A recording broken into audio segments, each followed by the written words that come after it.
Сәлеметсіздер ме балалар? Қашықтан оқыту бойынша екінші сабағымызды бастайық.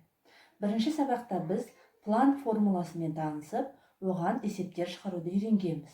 Ал бүгін біз фотоэффект құбылысы туралы білетін боламыз. Ендеше сабағымыздың тақырыбы фотоэффект құбылысы.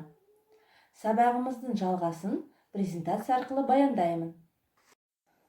Сабағымыздың оқу мақсаты фотоэффект құбылысын сипаттау және фотоэффект құбылысының техникада пайдалануына мысалдар келтіру. Екінші, фотоэффект үшін Эйнштейн формуласын есептер шығаруда қолдану. Фотоэффект құбылысын алғаш рет 1887 жылы неміс ғалымы Герц бақылаған. Джеймс Максвелл болжаған электромагниттік толқындарды бақылау үшін Герц қабылдағыш және таратқыш антенналармен тәжірибе жүргізді. Сигналдарды қабылдауды жақсарту үшін ол әртүрлі әдістерді пайдаланды. Соның бірінде қабылдағыш антеннаның шарларын ультракүлгін сәулелермен жарықтандыруды қолданды. Бұған дейін балалар біз фотон дегенді өткенбіз. Фотон дегеніміз электромагниттік сәулеленудің элементар бөлшегі немесе энергия кванты деп айтқанбыз. Ал енді осы белгілі бір энергия үлесіне ие фотондардың болатынын фотоэффект құбылысы дәлелдеген екен. Сонымен фотоэффект дегеніміз не? Түскен жарықтың әсерінен заттан, металдар және сұйықтардан электрондардың ұшып шығу құбылысын фотоэффект деп атаймыз. Фотоэффект құбылысын терең зерттеумен 1888-1890 жылдар аралығында орыс физигі Александр Григорьевич Столетов айналысты.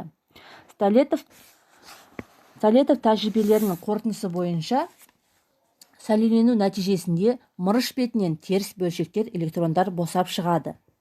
Фотоэффект құбылысы тек жоғары жиіліктегі сәулелену әсерінен жүзеге асады. Сәулелену жиілігі артқанда фотоэлектрондардың жылдамдығы да артады екен. Зат бетінен бөлінген электрондардың саны сәулелендіргіш қарқындылығына тура пропорционал тәуелді болады. Столетов өз тәжірибесінде металл торымен тоқ көзі және галванометр арқылы жалғанған мырыштан жасалған пластинаны дөңғалақ разряд ұшқынымен жарықтандырады. 1905 жылы Альберт Эйнштейн фотоэффект құбылысын табиғаттағы құбылыстардың барлығына қолданылатын іргелі заң энергиясының сақталу заңы негізінде түсіндірді.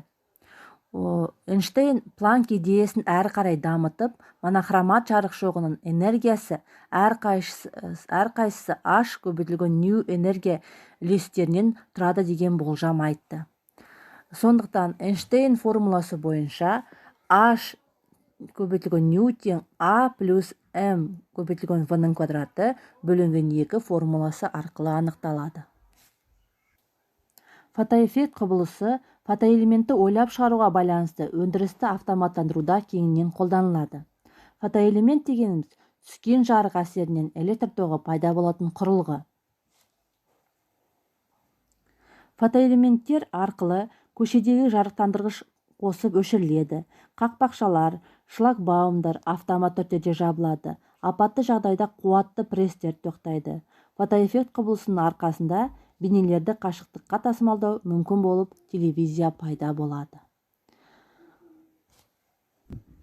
Тақырыпқа байланысты күнделік кезеттен өздеріңе жүктелген бағыттаушы парақты жүктеп алып, соның ішінде Білімлендке, Дарын онлайнға жіберілген сілтемелер арқылы видео баяндарды тыңдап, тапсырмаларды орындап, маған WhatsApp желісі арқылы немесе күнделік кезет арқылы қайтадан жіберіңдер. Яғни мен сендерге кері байланыс орнатамын.